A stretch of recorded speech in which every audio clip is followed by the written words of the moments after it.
Hello and welcome to another episode of Feeding Fatty. This is Roy. This is Terry. So we are the podcast that we are chronicling my journey through getting healthy. Terry is my support mechanism, of course, but you know the challenges that we go through eating better, making sure that we are eating right, not cutting out some of our nutrients and things that we need, but also getting in that exercise zone and really sticking to it.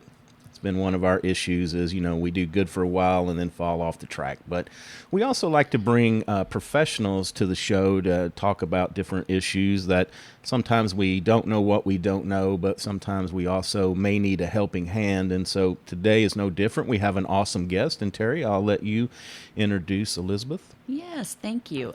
As a functional medicine certified health coach, Elizabeth Cristofano sets out to inspire women, especially women over 40, to take back their life and vitality by getting to the root cause of their overall health.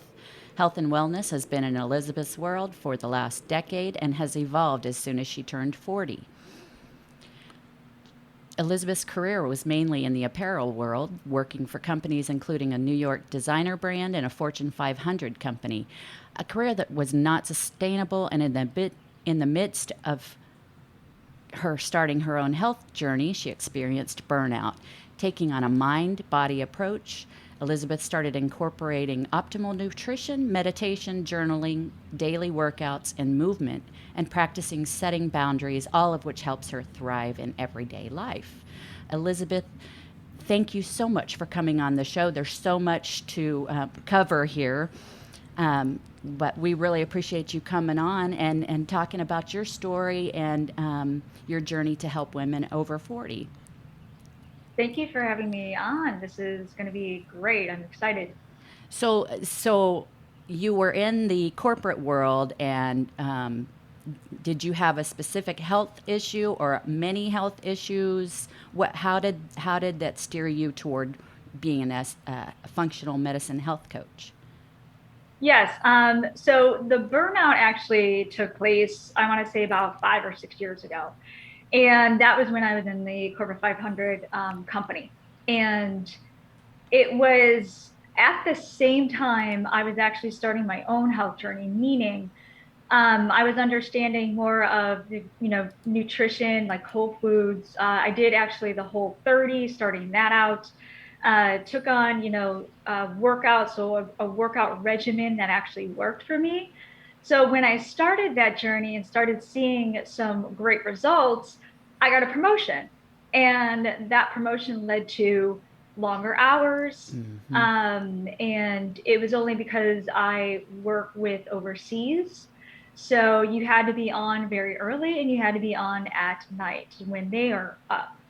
So it was literally probably, like 18-hour days and, it's just all in one. And then obviously, the work itself kind of got to me and I experienced, so what it was just never ending, trying to climb, trying to, like get my head above the water. Just getting And nowhere. Yeah. exactly, getting nowhere. And I was crying a lot. I was sick. I wasn't working out anymore. I wasn't eating right. And I decided after, I think it was a year in that promotion, I decided to walk away. And I decided to kind of take some time off. And it was then, it was actually, going through that, kind of taking the time off, I knew, and I got into meditation, I think at that point. So doing that mind body after the fact really helped because, I'm still in that corporate world now. I'm back into it. Um, and, but I'm understanding how to manage that stress a little bit. So only recently, I say that with a caveat, and it was 2 years ago, so I was 41. I, my job right now is not that stressful, but I put a lot of stress on myself trying to achieve. Right. Right. So I'm like 40. I'm like, all right, I need to do something. I'm going to do, kind of be that achieving person. So I'm a high achiever. And when that was happening, I guess I just didn't understand how to manage that stress at the time. So I was getting very irritable. I was bloated. I was fatigued in the afternoon. So the fatigueness really set in, and I was drinking coffee, like 2 or 3 cups. And I was trying to like stay awake. And the sleep I think was okay, but I think it was more or less like, always trying to be on, always trying to do stuff. And I thought to myself, I can't have perimenopause right now. I'm not, I mean, I could, but I don't think I do. And get just before the appointment. So when I Wow. went through that and he talked to me like I was a person, and like the language and everything, it just felt right. And so then we did some tests. It showed that I had a lot of toxicity. My vitamin B's were low. At the time, I thought doing the carnivore diet was the thing. So I'm like, okay, let me do the carnivore diet to see if this helps. Prior to that, and no, I'm actually predisposed to um, cardiovascular disease. So, cholesterol. My LDL was high. And it was just, all of that, seeing all of that just like spoke to me. And it was like, aha moment. So he put me on a regimen, and I went through, like I think it was a month of detox, Wow. and it worked. So, I changed my diet because I thought it was supposed to be all keto, no, low carb, can't do well on carbs. Well, this was a detox, so I was able to, have carbs on it, and just the digestion. It was like I wasn't digesting food, so I had digestion problems, and all of that went away. So Hmm. I was like, aha, there's something to this. And then fast forward a little bit to about a year ago, I was, kind of bringing in for my job. I was kind of like the wellness coach there, or the wellness coordinator, I should say. So I was bringing in kind of, teachers or lunch and learn, people to come in for lunch and learns and everything like that. So I was talking to somebody, and they said, well, you'd be a great teacher, or you'd be a great health coach. And I'm like, aha. Uh-huh. Yeah. So I decided to embark on that journey of going into functional medicine health coaching, and just recently graduated about a month ago. So I am here on this journey trying to help others just, kind of avoid what I had to go through. Wow. Yeah. Yeah, and that it's. I think as a coach, it's a benefit to the people you're helping because you've actually been through that, and so you have that experience. So that always speaks to me. But the also the well, we always say we're not doctors and you need to check with your healthcare professionals, and we kind of go through all of that. One thing that we have noticed is that it seems that in the traditional medicine it's basically oh, you got a problem, I've got a pill Yeah. for you, Medication. and not really. Well, and I think the other thing that you said that was poignant was that you talked to your functional medicine doctor for over an hour. uh, my experience traditional medicine that's you if you're lucky if you went in 10 times if you would get to talk to them for Yeah. an hour in aggregate. So really taking that time to sit down and understand what is going on to try to address that that underlying issue. Right. And that's the key. Yeah. Getting to Just the root cause. the root Yeah. cause. And we've Mhm. talked a lot too. We actually did a taping with the guest yesterday, and we've had a Dr. Mike, one of our very first guests that came on Yeah. the show. They talk about food as medicine, and so I think that we kind of have to take that approach, especially the older we get. That we need to eat things that are going to be good for us functionally, and sometimes these we've talked we talked a lot about this too, is that we got us a an app so we could put food in, because you would be surprised when you start cutting this out or this, and even when we thought we were eating good, there were so many micronutrients that we were missing out on. It is amazing. And especially when you get older, like me, you know, those things will start affecting you more by not having those, you know, your eyes, your ears, digestion, brain health. That's another one that we've talked about as well. I want to point out that he said he's the one getting older, not us. No, no, right, right. No, no, yeah, no. yeah. Only the men, get older. That's Right, right. Sorry. Yeah. Yeah. So, so stress and burnout for women all over the board, as far as age, it happens, and we just get so caught up in everything that, our health. You don't realize what it's doing to your health, as far as just everything that's going on in your life, the kids, the work, the just trying to say yes to everything. We don't say no, we just kind of keep going. And I'll put a plug in for you ladies that, because He's on a mission today. Yeah. No. No, I just, I used to, we used to work a lot in the senior living industry, more on the business side than the care side. But what we always found was that usually the daughter-in-law was the one tasked with taking care of, the husband's parents. And so I guess I will just say is that it seems that, you have a career, you have the kids, you may actually have parents if you're in that sandwich generation. There's just a lot going on. And, I'm very thankful for Terry every day, because it's just, our kids are older and gone, but she holds us together by getting everything done. And I know it's a lot of stress for her. Yeah, and I will say, and yes, kudos to not only, and it is because we take it on. It is because I think that's what we're caretakers. We're Right. programmed. We're caretakers. And so when the generations now are not only caretakers, but now we're entrepreneurs. Yeah.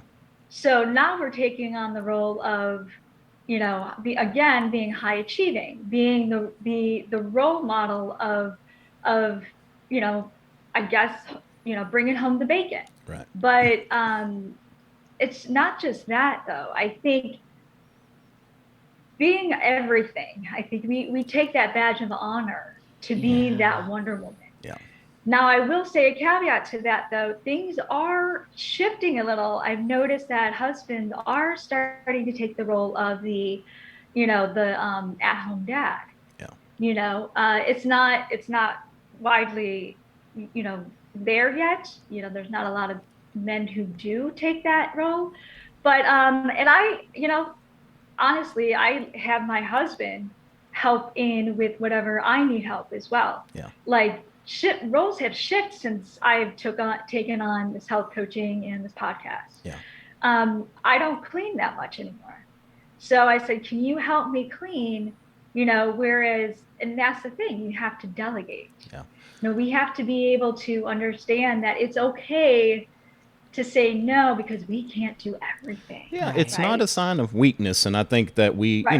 men and women alike, we get into that, or the other thing is the guilt, and we feel like it's selfishness. But, it's something I've been working on for a long time, because I've read that, as long as it's not hurting other people, it is not selfish for us to take care of us. And I was going to say that kind of gets back to, even if you want to be somebody that takes on everything, if you don't take care of yourself, you're going to end up not being able to take care of anybody. And so, we kind of have to take that approach that we've got to be healthy and happy in order to be able to take care of somebody else. Right. And it's like that, and I think I hear it a lot. It's like that airplane model right now. So you put the mask on yourself before you put the mask on, your loved ones. Right, right. Yes. There's a reason for that, because, you're no good if you're, burnt out, or if you're laid up, or, or if you're sick. You're no good to other people. Right. Or dead. Yeah. But, Right. it happens. Stress has actually killed people. Right. So, yeah. So what are some things that you do to, when you, I think, because another thing, a lot of this stuff ties together. You have to be very self-aware. to find yourself getting into that spot. Yes. And, we were kind of joking about, we had some equipment failure a couple nights ago, and, I could feel myself getting, anxious and excited about trying to solve it and the problems that it caused. And I just, made the comment to Terry that it's going to be rough for a few minutes here. Let me just work through this. But, when you have to be self-aware to realize that you're getting to that spot so you can do, help yourself. So what are some things that you recommend that we can do, when we feel that stress building? Sure. I first want to say stress is not all bad. So we got to get that out of our head. So good stress, and then there's chronic stress. So the good stress obviously is, you're preparing for a speech, or, you're giving a talk, or, something, stressful that's happening that's like an acute stress. Right. So that stress you want because it kind of gets your adrenaline going and it gets you excited. But that chronic stress is when it's kind of the overwhelm, it's the, I'm not getting out of anything, and it's just, keep piling on. Yeah. The first thing that you have to do, and I agree with you, Roy, is that you have to be mindful of that stress, of it coming on. Because if you're not mindful, it takes control over you. Yeah. Now, the first thing you have to do once you're mindful of that is breathe. I mean, it sounds so simple, but just imagine, when you're stressed out, when you were stressed out on Wednesday, was your breathing shallow? Yeah, I'm not breathing at all. He was not. We're not breathing at all. He was going to pop. Exactly. So that's what happens, is that you stop, your breathing gets shallow because your heart rate's going and you're just not. So when you don't breathe, you don't get enough oxygen to your mind to think clearly. So your amygdala is that fight or flight, going on. And so the first thing you need to do is breathe. And what I'm talking about is not just like breathe that shallow breathe. Breathe from the stomach. So breathe through there and do that maybe 4 times, and just that deep breathing. Yeah. And that'll come and get you back, because you're in sympathetic nervous system. That's where you don't want to be. So the parasympathetic is that calming state. Yeah. So when you breathe, that gets you back in there, and then you're able to, think through what's going on. Yeah. So that's the first and foremost. The second thing is, unless you guys want to talk, what's your take on that?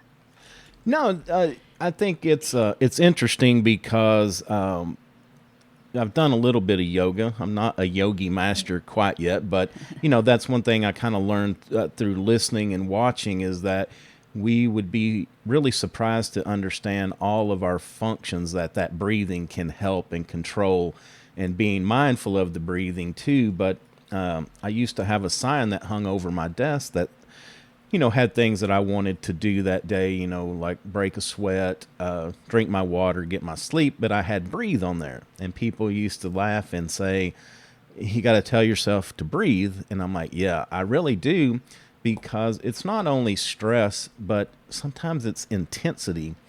And where I learned this was I used to do some martial arts, and the sensei guy would walk by and he'd be tap me on the shoulder and say, it's okay, take a breath.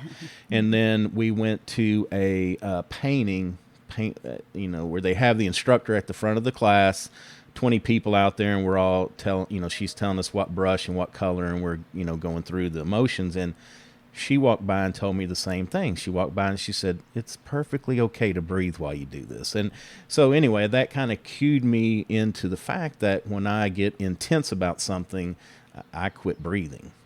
Yeah, I definitely quit breathing. You're pretty good about noticing, though. I mean, you might have a couple of hours, and then you realize, hey, you just come back down to earth. Yeah. And I hold it all. I can't even get to the point to where I can notice it. I mean, Roy's like, look me in the eyes. It's okay. Breathe. And I'm like, no. Mm-hmm. It's crazy. Yeah. Oh, go ahead. So I was just gonna say. So if you want, I can go in a little bit more of what to do to combat this. Is that what you want to? Yeah, please. Yes, Okay, yeah, awesome. that's great. So the second thing is, along with breathing, is taking time out, meditating. It kind of goes hand in hand, really, but not really. So meditating is really being in the present moment, because a lot of times when you're stressed out, you're either thinking about the past, or you're thinking about the future, you're worrying about the future. So being in the present moment kind of, again, calms you down. Yeah. So, and I'm not saying you have to go get a pillow and sit, you can actually do, an om and all that. You can actually do it, at your desk, at your, wherever you're at, and just kind of like, all right, I got to be in the moment, stare at something, look at something, look at, I don't know, anything that's in front of you. And if you're outside, that's even better. But, it's just mainly getting into that present moment. Yeah, and I think for me, being in the moment too, it's sometimes okay if you're working through a stressful situation. Sometimes it snowballs. So the longer you sit there, the more it builds, And Yes. so, like the other night, what I was trying to do is just say, okay, I'm going to sit down and work on this for a minute. But then I get like, okay, let's take the dogs outside and walk around. It was night, so we couldn't go for a walk. But had it been on a day like today with some sunshine, if I would take a 15-minute walk, it seems to really clear my head and put me back to where I can start thinking, clearly again. I love taking a walk. That just really does. Yeah. That is kind of my, I guess that is my meditation, where I can breathe and think about other things, look at the beautiful surroundings that, and maybe even that kind of goes to gratitude. Maybe I can start practicing that little gratitude, like, you know what, look at all these beautiful things that we have. Whatever this problem is, we'll solve it. It's going to pass. Just, you just got to figure out the way through. Yeah. That's beautiful. And that's exactly it. Like getting outside, out in nature, out in vitamin D. Yeah. And that is meditation, because you're literally appreciating what God has given us, right? You're appreciating that though the problems that you have, rather tragic or not, is small compared to, what's out there. So it's kind of appreciation, gratitude. Yes, all of that is key to, managing it. Yeah. Yeah. And that's what kind of makes you. Yourself. Oh, I'm sorry. No, I was just going to say, you just kind of have to check yourself. And if you can see that you are just one mind, you are not the focus of everything. You are not. Really? I mean, well, except for you. That's right. This is not the time to tell me that on this. You know what I mean. I mean, just everything. You are one piece. Yeah. Well, and also too, I think what makes me kind of feel silly and very selfish when you get away from it is you're like, okay, I'm kind of been out of shape about this piece of equipment here, but there are people that are struggling with life and death and health issues, and there's so much more out there that I should be feeling lucky that this piece of equipment is my only real problem right this moment. Think about the things that are working and just be grateful. There's your gratitude right there. Just thinking more positively, focusing on that. Yeah, and sorry, I'm going to interject one more thing, because that's something that I had talked to my priest is an awesome guy, and so I had talked with Father Darrell. This has been a while ago, but one thing he always told me is that our mind is like a grinder, and so it's always grinding constantly 24/7, and so but we have control over what it grinds, and so trying to replace those negative thoughts with the gratitude and the positive, I feel like that's what kind of shortens up that cycle of stress and despair and kind of moves you back over into reality, basically, is that, what, this probably isn't as bad as you were making it out to be just a few minutes ago. Yes. Yeah. That is key. Yeah. Exactly that. Because we typically, we end up being what I think we can end up making things go the way that we think, as long as we're in that despair and this is bad, it's unsolvable, or it's going to be hard. then it makes it more complicated to where maybe we turn something into that really wasn't, where if we can step away and say, you know what, if I can't solve it, I can find somebody that can, then all of a sudden we're on that positive path to actually trying to fix the problem. And you're delegating. Exactly. Yeah. Delegate it. Everything is figure outable. There's a lady, Marie Forleo, who wrote that book, and it is true. Everything is figure outable, you know? And yeah, it's the stories that we tell in our mind. And they're stories. Yes. They're just made up stories. And we're, again, looking into that future that we don't even know is going to happen. Right. So it is like, again, going back to that present moment. Okay, well, how can I figure this out? You know, this is a problem that needs to be solved. Everything needs to be solved. So yeah, that is definitely. So touch on a minute if you can. I don't mean to put you on the spot, but like stress eating. So, okay, sometimes, you know, because I have to admit that's one of my triggers. It'd be like, okay, I'm getting up from here and I'm going to, you know, if we had any, it'd be like eat some ice cream and chips or, you know, eat that feel good food. And I guess it releases the happy endorphin. So you kind of get over your problem. But anyway, let's talk about that stress eating factor. Yes. You know, full disclosure here, you know, unfortunately, I had to put down my cat last week. Oh, I'm sorry. Almost 2 weeks ago. Oh. So, sorry. and she's 15 years and 4 months old. So wow. It was hard. Yeah. It was hard. So I know, first and foremost, the whole emotional eating. Because that night, you know, my husband and I are like, we gotta get something. So he got a pizza. I got some chocolate lava cake. Because it's just that, you know, that feel good, the comfort food. Yes. The, you know, drowning your feelings, your trauma, you know, the stress in something. So it happens. It definitely happens. And what you do at the moment is you understand, obviously, that it's happening. Because, again, we're going back to that mindful. Like, oh, yes, you know, I knew what I was getting was not great for me, but it was okay because the next day I would be fine. So what ends up happening, though, with a lot of people is that chronic stress, they chronic eat. You know, it's that comfort, it's that fast. You know, I need chips. I need, you know, I can't do this now. Yeah. I need this. I need that. And it's the salt. It's the sweet. It's the sugary. You know, it's all that to where we're just like grab and not thinking. Yes. So that's why I started out with you got to be mindful. You have to be, you know, breathe. So this way you can understand what you are doing. And then, you know, there are certain foods that are great for stress. And yes, you know, I will say dark chocolate is one of them. Dark chocolate, you know, obviously you want to get a little bit higher in the, you know, cocoa, which is 75% or more. So you don't have that sugar. But the sugars, the salts, all of that, it actually does more damage than good.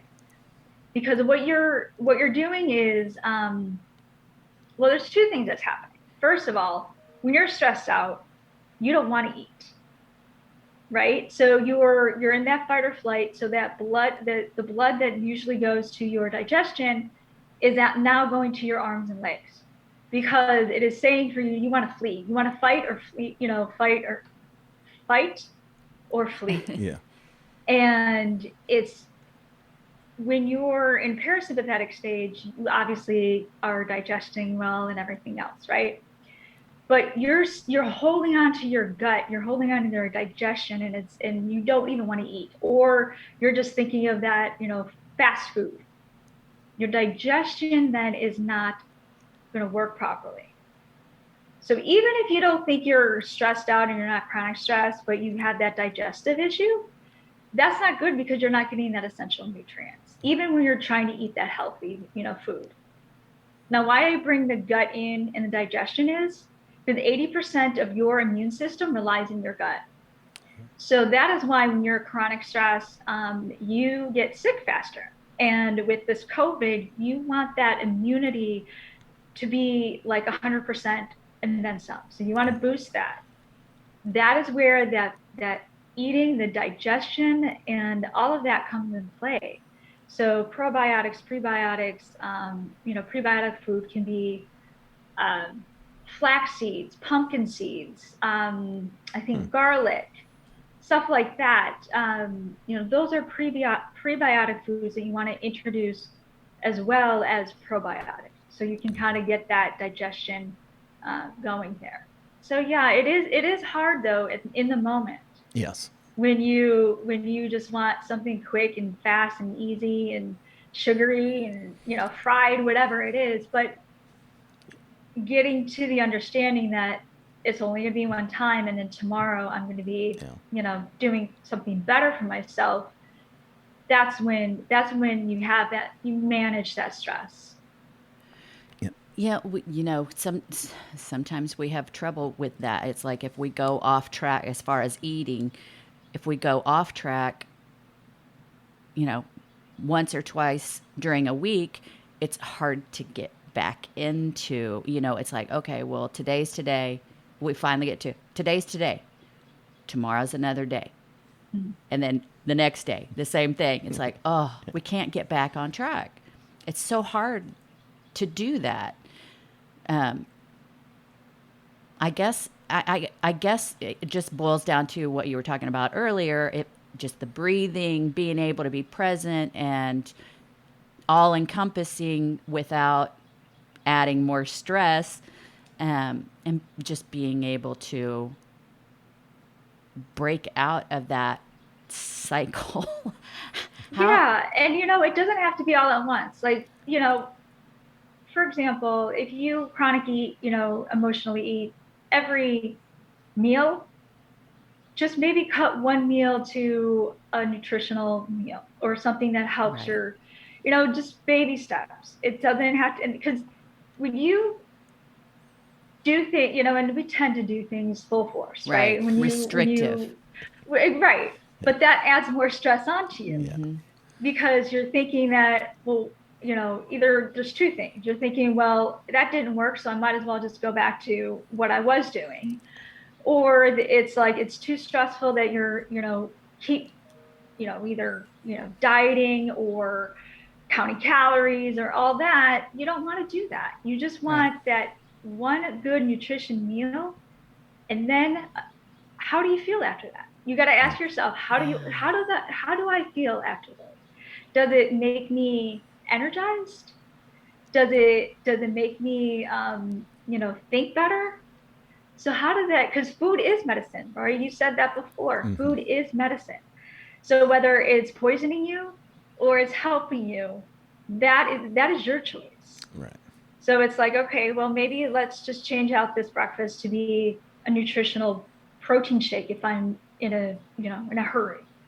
Yeah. Right. That's good. It starts your day off good, right? And then, maybe if you change your mind during lunch, dinner, at least you have a nutritional breakfast. Yeah. Yeah. And that's, I think you brought up a point about, I will say I'm guilty, is that we want to change too much. We want to change everything all at one time. And sometimes it can just be way too much for not only our mind, but for our body. We just can't, because it's like, okay, well, we're going to cut all these calories down and we're going to go out and start exercising or, running and doing crazy stuff like that. So now That's crazy. Yeah. Now. Yeah. Well, I mean, No. It's bad. Exactly. It's crazy. Yeah. It's bad for your system. Yeah. And I think it's interesting that you say, when you put it that way about we're either poisoning our body or we're being healthy, because I'm not sure if when we talked last week, we had a conversation with somebody that was telling us that the incident of these cancers arising in younger people is outpacing that of the baby boomers. And Yeah. so I remember that. Yeah. And anyway, it's in our food. Yeah, basically it's in the food, the consumption, hormones that they put. habits and everything that, Exactly. our younger people, and, we're as guilty because we're on the run, and, we used to. That's been one nice thing about not being out and running around as much, as we are not in the fast food lines, but it's always, we're running behind got to go through here. It's getting late. We need something, do this, do that. And it just ends up making bad decisions. And so I will say that us being at home more, we have been more mindful of, we're cooking just about every meal. I think, we're probably lucky if we eat one meal out a week, and we try to be mindful about that. But it's just stopping to make those choices and make good choices. It takes time because, when we do a full cook, it's a little bit more time in the kitchen. But you're right. When we eat a healthy meal, it's like, well, I'm not weighed down. I don't feel these feelings. We were talking this morning about, sleeping good. That's another trigger of mine that we can touch on for just a minute is Rest. I tend to make very bad decisions when when I'm sleep deprived, I guess, because I feel like I need to eat more to boost my energy up instead of listening to my body and just saying at night, instead of at 10 o'clock thinking I need to get a snack so I can do one more thing, just go to bed. Go to bed and wake up and do it tomorrow. I'm going to say that tonight. There you go. That's your accountability partner, right? Yeah, right. He'll continue to say, "Yeah, Terry's so great. She's my sidekick. Helps me on my journey. Yeah, go to bed." Yeah. Terry, now do you have that problem too, or is that... I really like. I look forward to going to bed, but I fight the sleep. I don't know if it's because when you're conditioned as a baby, it's like, no, I don't want to go to sleep. I'm going to miss something, But it's like, I like to go to bed and I like to have downtime, but I'm trying not to get caught up with my cell phone. I'm trying to read more so it will make me naturally tired and detox from all the blue lights and all of that so I can get to a restful state. So my sleep isn't always great sleep, but I like to get into bed early. She knows when to call it quits, and I will say that is her self-discipline. Is she's like, I've had enough. We need to go lay down. 10 o'clock's coming. But me, I'm thinking I've got 5 more things I think I can squeeze in, and I'm the worst. I know that. I'm the worst about trying to do too much, but I was just sitting here thinking that it's not stress. Mine happens to be because I enjoy what I do. And so that can be a detriment just as bad as hating what you do, loving what you can do, because, it's always like, oh, I just had this idea, or we can make this a little better. Let's try this. And so balance is not your thing. No. but constantly thinking about, how can we improve this, or there's some analysis that I'm thinking about, and here's a better way. Anyway, so. Yeah, no, I totally, completely understand because I'm actually going through the same thing. So I work full time. Like I said before. And so what I'm doing on the side is I'm doing either the podcast or, trying to do something for health coaching, stuff like that. So it's literally eating up my nights and weekends.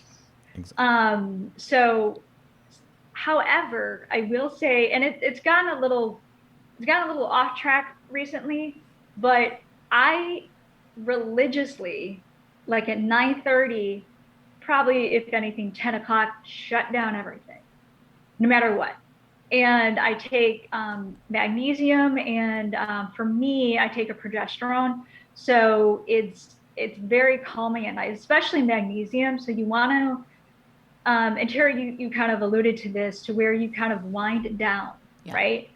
So, reading is great because it's great for, morning and night, but at night you're kind of tired. You want your eyes to be a little bit tired. Right. No blue light, so no phone. And if you have your phone, obviously, do that, change the blue light to yellow. So it's like nighttime. And it's just, it's shutting your brain off, because you can go to bed and all of a sudden you're laying there and you're just thinking and thinking and thinking. Yes. But the other thing that I'm going to add to that is journaling.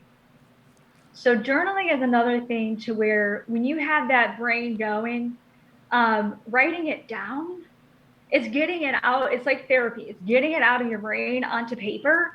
And then tomorrow morning, the next morning, you could read it and then, then think.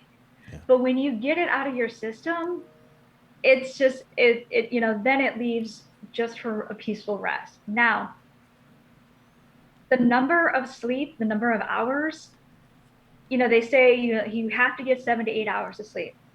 Yes, you do, but 7 to 8 hours of good sleep. Right. Yeah.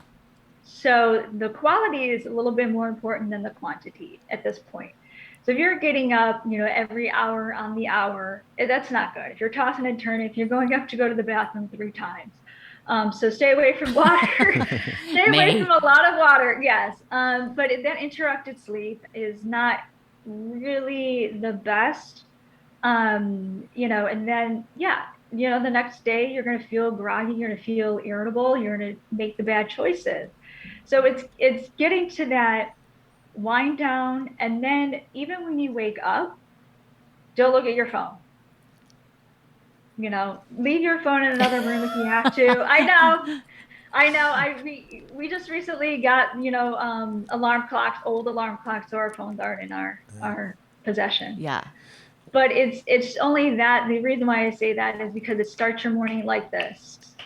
You're on somebody else's clock and not yours. I'm going to check the chat box on this Zoom call and see if Terry's sending you messages, because we actually just had, our thing is she likes to lay in bed at night and do her phone. And so I've been telling her, if you want that sleep, cut that phone off and let's start reading. And so the last couple of weeks, she's been much better about reading. Well, then I guess it was the other day, she's like, okay, well, now that I'm straight on night, so what we need to do for you is no phone in the morning. And I'm like, ooh, that is tough, because I like to look and see, what's been going on in the world. And it's a little harder. So we've tried to get up. The plan is to get up, take a little walk before we do, any phone things. Yeah.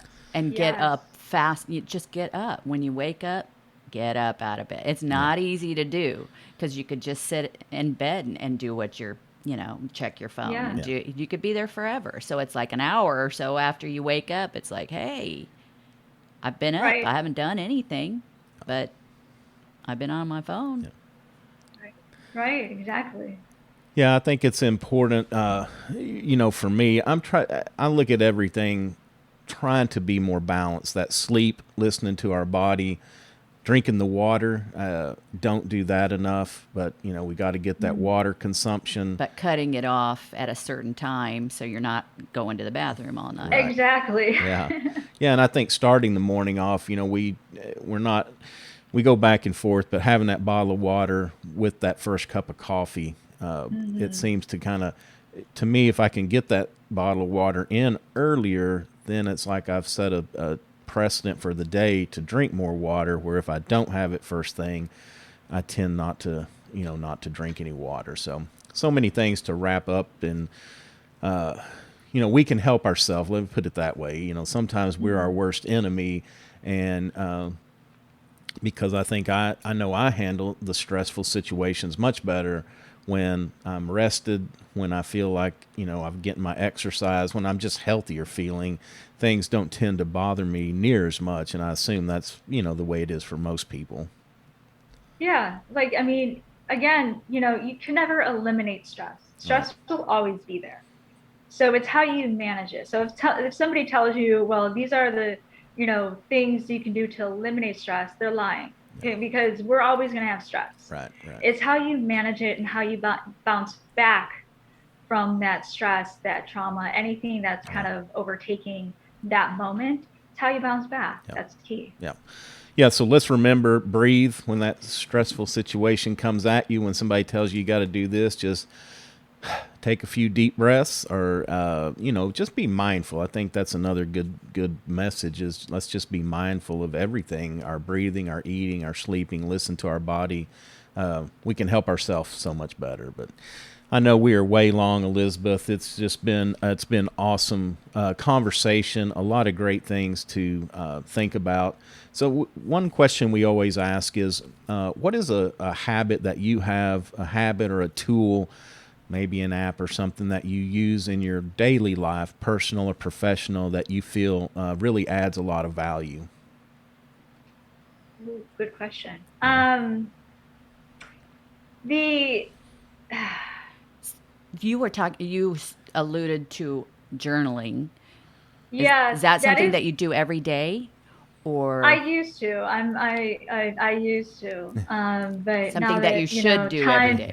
you should do, yes. And it does help because so yes, journaling is key. And I will say, that meditation for me, I'm better at the meditation. So my morning, I'll just like really quick, my morning, I get up, I actually have that warm water with lemon, and then I go meditate for about 10 to 15 minutes. Okay. So that starts the day off right. Like that starts your day off. Yeah. So it's getting that meditation, getting into that moment, getting that like intention. Like what is your intention for the Yeah. day? Yeah. Set it up. So that I think is key. And I will give an app out. So it's called Insight Timer. I don't know if you guys heard of that, No. but that is the app that I use for meditation, for music, for anything. It's a great app. And yeah. Anyway, we could probably talk another hour, but I know. something you brought up that I meant to mention earlier was, in the trying to decide what we want to take on. I think that's a good question that we can ask is that going to further where I want to go today or in life or with my plan? And that's why I think we have to get back, especially if you're in business, you kind of have to have that plan of where do you really want to take this?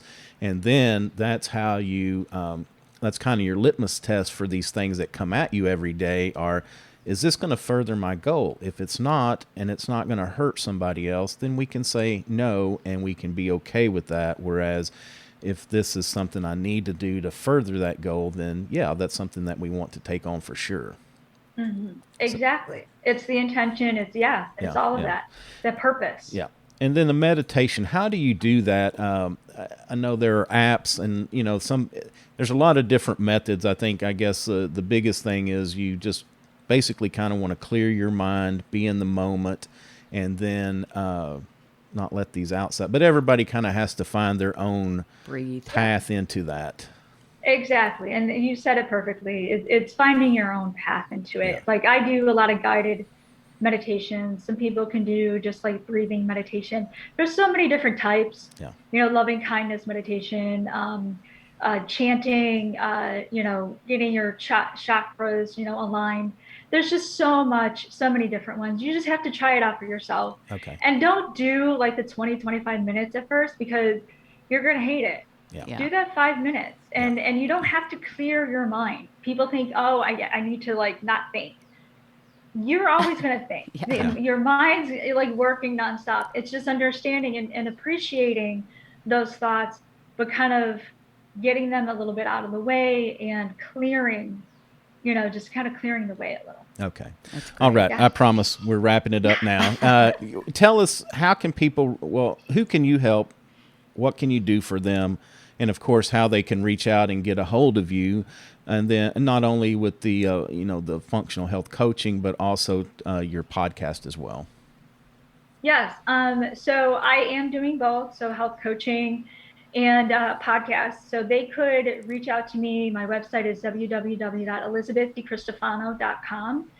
I'm on Instagram. So I have 2 handles. So the Root of Our Health. So TheRootThe of Our Health. Anyway, so you can reach me on there or Elizabeth.DeCristofano. Okay. And so I'm, right now I'm taking, anybody who's interested in finding out more of how they could, manage their stress a little. If you want, 20 minutes, I can give you a, introductory call, complimentary.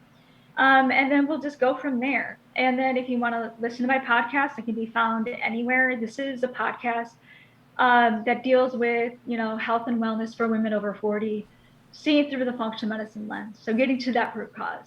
Okay, awesome. That's great. we have a mutual friend, Dr.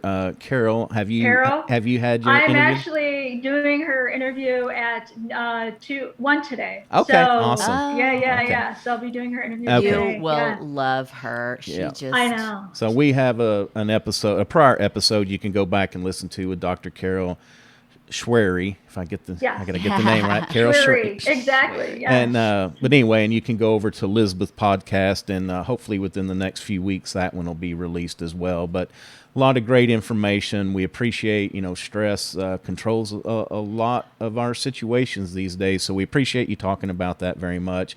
We will include all of your websites and contact information in our show notes as well, so people can reach out. All right.